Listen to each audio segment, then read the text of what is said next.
dili pa namo makuan, dili pa namo masabi as of this time, considering that we continued the conduct of documentation and processing kadtong mga nag-surrender. Actually, may mga moabot pa na mag-surrender sa kuan sa either sa CIDG, sa PMFC or diri sa Surigao City Police Station.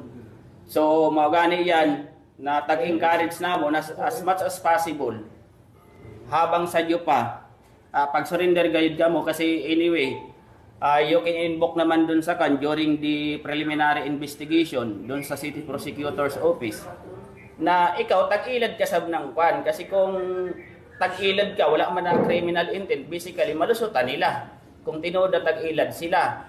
So mao yan na tabangan nato kasi inimanggod na mga tawhana sa mga biktima raman sa good.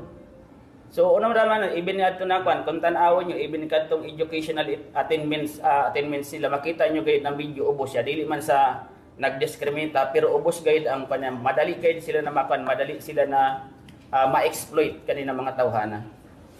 Okay.